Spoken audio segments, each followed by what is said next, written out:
All right, guys. Today I am super excited to hear the origin story of a man who literally inspired a blockbuster movie, someone who created a company that does over $20 million a year top line with a Hall of Fame quarterback.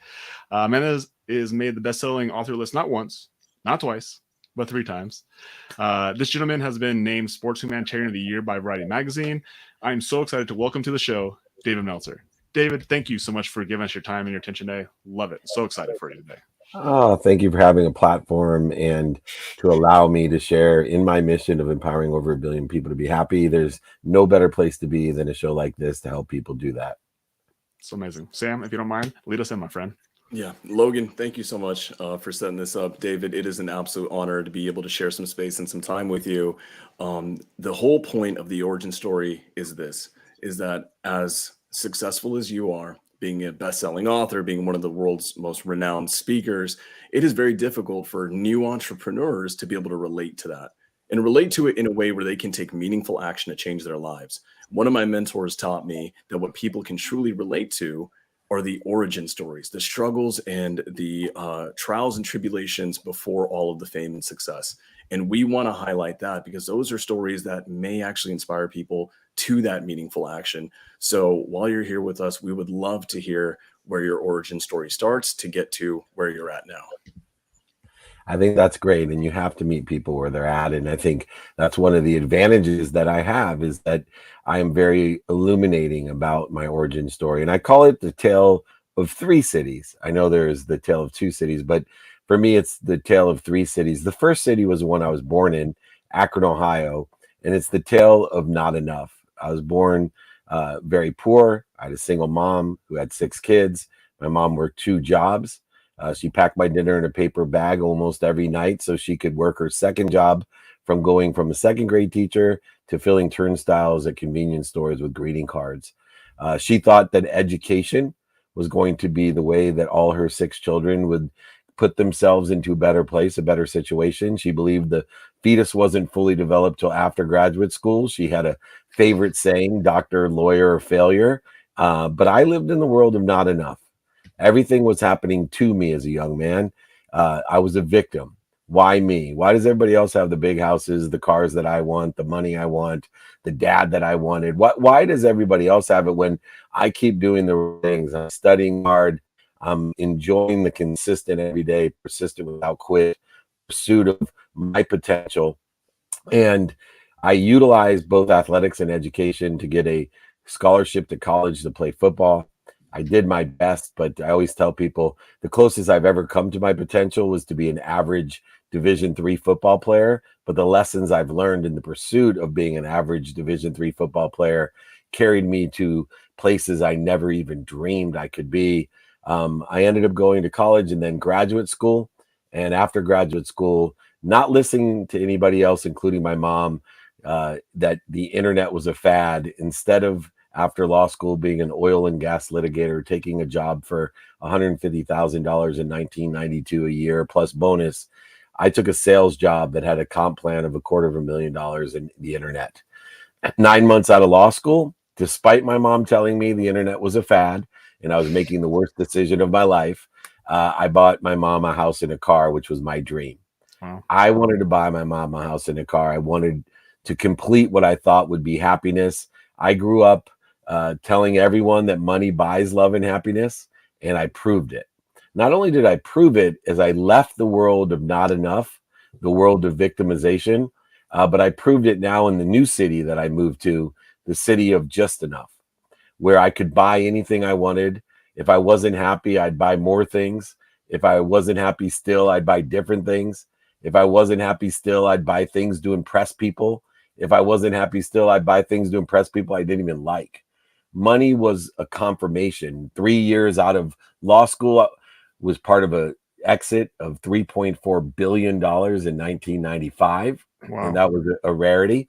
By 99, I was married to my dream girl from the 4th grade, who, by the way, hated me till I was about 27.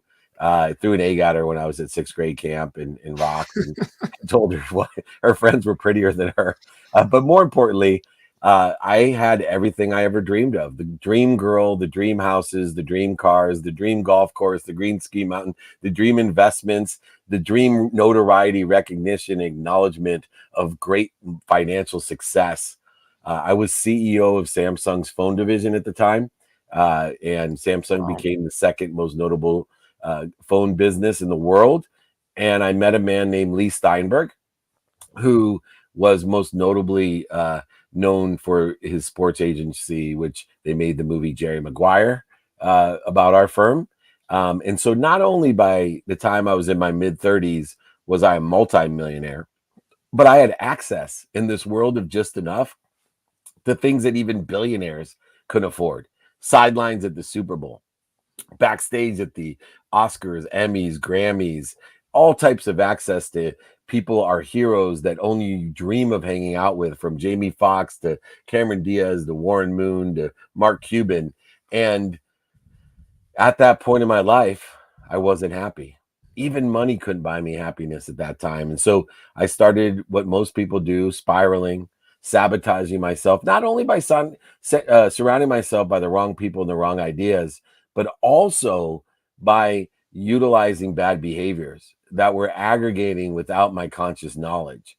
Just as without my conscious knowledge, my good behavior aggregated to allow me to have unbelievable options, opportunities, and touches of favor, I now was using the same discipline and coherence, consistent, persistent behavior, but bad behavior to spiral self sabotage myself in this world of just enough, where everything was a quid pro quo, a trade, a negotiation, where money bought me love and happiness. And it came to a head. My wife, 2 years, by the way, before I lost everything, over $100 million. My rock bottom occurred when my wife, when I came home at 5:30 in the morning, completely wasted after lying to her about going to work, but I really went to the Grammys with Little John the Rapper. When I came home, she told me she wasn't happy. She told me I better take stock in who I was and what I wanted to become, or I was going to be dead. And she didn't want me, her, or our 3 daughters, who were all under 8 years old at the time, to have to experience that. So at that time, full of hate, I remember distinctly waking up in the morning saying, I hate my family. I hate my best friend who called me out for surrounding myself with the wrong people and wrong ideas. I hated my dad, my mom, my siblings. I hated my best friend. I hated my wife. And I looked over in the closet, and it was really interesting because my father had given me a jacket when I was 30 and warned me that I was on a bad path. He told me I was just like him. Money doesn't buy love or happiness. So he gave me a jacket with no pockets. And instead of receiving it, learning from it, acknowledging it, being grateful for it, I told my father I hated him. I was nothing like him, that he was a liar, a cheater, manipulator, overseller, back end seller, and to F off. And I hated him. And guess what? As I sat here on the bed in this world of not enough, I looked over and there was that jacket staring at me, reminding me what my dad had said about me, about being buried in it, to remind myself, to hang it in the closet, to remember, recollect who I was and what I wanted to become. And at that very moment, I realized I don't hate my wife. I don't hate my family. I don't hate my father or my best friend. I hated myself. Oh. I was a liar, a cheater, a manipulator, an overseller, back-end seller. I was an extra miler. That means that I would go the extra mile every once in a while, not every day like I did when I was living in the city of not enough. I was an extra miler, blaming, shaming, and justifying why I wasn't where I wanted to be because I went the extra mile every once in a while. And so I sat down and created and took stock in the values that I lived by for the last 14 years, allowed me to survive and accelerate and promote and protect myself through a bankruptcy of over $100 million, allowed me to change from money buying love and happiness to money allows you to shop, but you got to shop for the right things for the right reasons, by instituting gratitude, forgiveness, accountability, and inspiration in my life. And when I was able to do that and have been practicing it via 5 daily practices every day, not only have I made everything back, but I've been able to shift the paradigm of my life to no longer live in a zero-sum game of just enough or not enough. I am no longer a victim. Pain, setbacks, failures, and mistakes do not punish me. I live in a world of promotion. I live in a world of protection. I live in a world of value add. I am protected. I am healthy. I am happy, wealthy, and worthy. I just need to figure out what I'm doing to interfere with it. I live in a value add world, not a zero sum world where you add value by asking for help and giving help. I live in abundance today of more than enough of everything for everyone. And there's the origin story of the 3 cities that I've lived in. And I hopefully will continue not only to live in the world of more than enough, but also inspire and empower others through young leaders like you, Sam and Logan, to empower others to be happy. Wow. That was amazing. That was like there's so much to unpack right there, but the tale of 3 cities, that was amazing, from not enough to just enough to what was the third? What do you More call than it? enough. More than enough. Yeah, More the than value add world of more than enough. And it takes faith to believe that there's more than enough of everything for everyone. And it gets rid of any of the interference or scarcity of the ego that there's not enough. That's so good. So as we kind of unpack that, and you told us your story, as these young entrepreneurs, including us, are listening to your story, if you were to give like one message, one thing to focus on with somebody who's just getting started, and they're going to be successful because they have the same drive that you do. They have that that tenacity.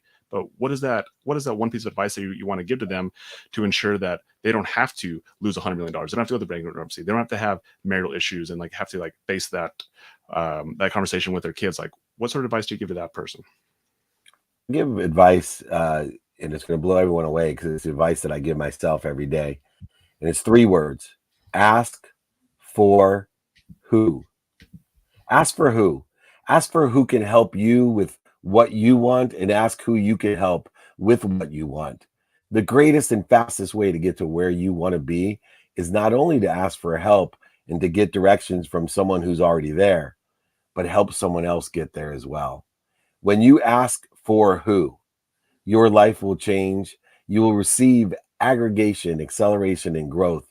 You will receive the compound interest of inspiration, in spirit, a confirmation of what we're connected to and through. Something bigger than all of us, an omniscient, all-powerful, all-knowing, omnipresent source that loves you more than your mom. So as you and others receive setbacks, failures, and mistakes, you will find the light, the love, and the lessons, elevating others and elevating yourself by asking for who.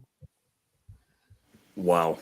David, I've got to say, we've had a lot of amazing guests on who've told amazing stories, but in just, 10, 12, 13 short minutes, I think there's a lot of mindset shifts happening for me. I know for Logan, and I know for a lot of our viewers right now. And I have to talk about this because following you put up a reel, and it really hit home for me. And because one of the reasons is that I was raised by a single mother who struggled, her entire life to raise 4 boys. And you talked about how when you went and, things started falling apart, you lost everything. You lost $100 million. And the hardest conversation that you had to have was to go to your mother and say, Mom, the house that you are living in, you have to move out because I lost it. Now, I'm assuming in the timeline that was right around when you were in the just enough and then, getting out to the more than enough. I want to know, because that is something that when you talked about that, I heard the pain in your voice, the pain in the story, and it hit me. Kind of tell us that mindset shift for you in your clarity and understanding who you're meant to be. How did you bounce back from that?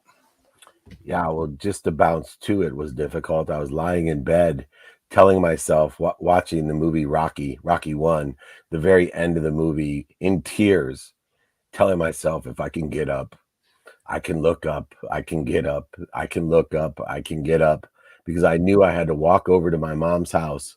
The only reason I wanted to be rich was to buy my mom a house and a car.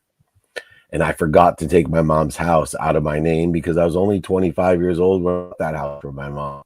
I know, or ask for help from people to tell me, future things that could happen. And now I had to go tell my mom I lost that home and she would have to move.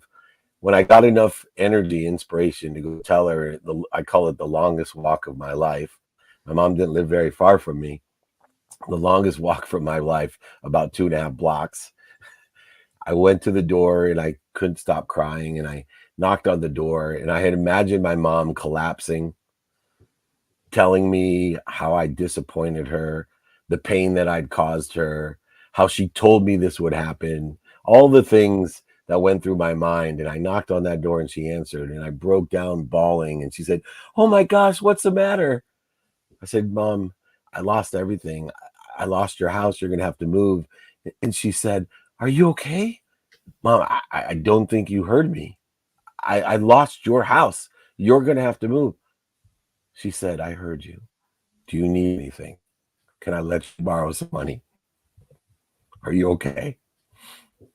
I still can't tell the story without processing the pain of what I've learned, because the lesson that my mom taught me, the woman who I used to say, "You don't know, I make more money in a day than you made in your lifetime as a second grade teacher. How dare you tell me about what life's about? You telling me I'm lost? You don't know, I'm not lost. You're lost. Money buys everything. That's why I'm in the position I'm in. Blah, blah, blah, blah." And here I was with the lesson of unconditional love, of light, love, and a lesson, a potential that I had not reached, that I understood would be my new North Star, a trajectory of unlimited potential of light, love, and lessons. If my mom could withstand me in pain and only think about me, not about her, I could do the same with not just my family, but my friends, my community, my country, and the world. And my mission to empower over 1 billion people with that unconditional love, to teach people daily practices in order to effectuate abundance, to live in a world of more than enough, to make more money, to help more people, and have more fun. And that's what I'm doing over the last 14 years. And I utilize not only my wife, who said, "Great," my mom gave me light, a new trajectory to understand where I was lost, and not to sound trite, but now I'm found. Yeah. There's something so impactful about that unconditional love, and through your story, I think it's so powerful that like you were afraid. You were afraid of disappointing your mom, and like she loved you no matter what. And that's kind of love that we need to give not only to our kids but to the people around us, like to Sam and to you, David. Like, love you no matter what. Like, there's nothing you can do to me, Sam, that you can make me upset. I think that's the message I took from that story, is that true unconditional love, and just understand that we're on the same team, right? Add another sports reference back to it. So I have to say this. It is a sobering reminder to me, that story, that we, no matter what we do, no matter how successful we get, whether we make 100 million or $1 billion, whether we're on TV shows or in Hollywood movies, we have to live our lives to honor the people that have sacrificed for us to be where we're at. And the second that we drift away from that, in my opinion, and this is something I'm realizing as a young entrepreneur, is that any success at the expense of our why makes the success meaningless. So hearing you talk about that and hearing the pain, and it's a sobering reminder to me. And it literally, I'm going to spend the rest of today talking to my loved ones, reminding them how much they mean to me. And every bit of success that I have has to go back to sharing love and time with them. So David, thank you so much for that. And let me share one more thing that I find critical in my life, is knowing, and I wish somebody would have told me this when I was younger as an entrepreneur: know your non-negotiables. Your health is your number one non-negotiable. Put it before your family, even put it before your faith. If you're not healthy, you only have one wish a day. If you're healthy, you get as many wishes as you want. Then your family. The best piece of advice I can give you, especially for you and your parents, is there's only 4 things you need to remind, remember, and recollect with your parents every day. I call my mom every day. I reconcile time with my non-negotiables. So I spend a minimum amount of time with all my family members. I spend a minimum amount of time every day on my health, a minimum amount of time on my activities and planning and unplanning, etc. But here's one of the greatest pieces of advices that I give, and it will guarantee change the most important things in your life. Call your parents or your mom every day. Tell her 4 things. Mom, I am healthy. Mom, I am happy. Mom, I love you. And finally, I appreciate you. You add value to a world of value add to my life. If you tell your parents this every day, it will heal all the projection of fear that they have. Won't make you drive an hour to fix a screen door when you could just hire a contract to do it far better than you are. They won't make you do things. They won't be bothered that you didn't attend a birthday party, because they will know the 4 things that they need from you for you to be happy and healthy, to appreciate and love them. Dude, so amazing. So amazing. So if you guys didn't pick that up, tell your mom that you're healthy, that you're happy, that you love them, and you appreciate them, right? It's so simple, but it's so powerful, right? And so, David, Every as we start day. to wrap up here, we do appreciate your time so much. And so tell us what you have going on right now. We talked about your origin story, but tell us what you have going on right now. What are you doing? How are you serving? How are you serving the world right now? Because you're someone who serves at a big level. So can you tell us, like, tell the audience, like, what are you doing? So I'm creating And then- content. I'm creating content to empower people like you. So I do speeches around the world. I'm blessed to be doing a tour with Deepak Chopra in Australia even. So dreams are coming true.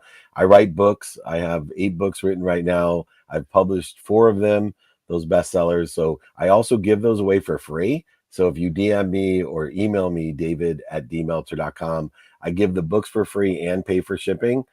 So I'm here to empower people. I have one of the top podcasts called The Playbook, over 1,200 episodes of billionaires, millionaires, entrepreneurs, celebrities, athletes, and entertainers giving their secrets. I have many free shows, IG Lives, office hours. I have Apple TV deal for entrepreneurs. I've done elevator pitch with Entrepreneur Magazine, office hours, 2-minute drill. You can win $50,000 of cash and prizes on a pitch show.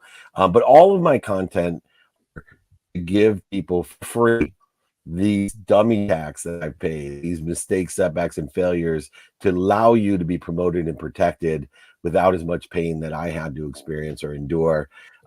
Please just reach out to me, david@dmeltzer.com. I'm sure I forgot multiple other things of content, and my PR people like, why didn't you say this? So I really don't give a shit. Just reach out to me.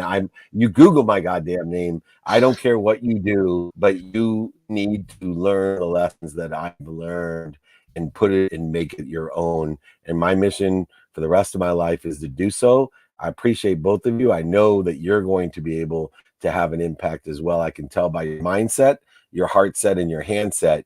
You're far farther away than I was. You're ready to go. Keep on doing what you're doing. I'll come back and do more with you guys. Just let me know. David@dmeltzer.com is how you find me. Thank you so much for having me. David, Thank you so much. Appreciate your time. If you guys go check out David, so Instagram, email him, david@dmeltzer.com. Appreciate you guys. Thank you so much. Thank you. Origin Story, we're out.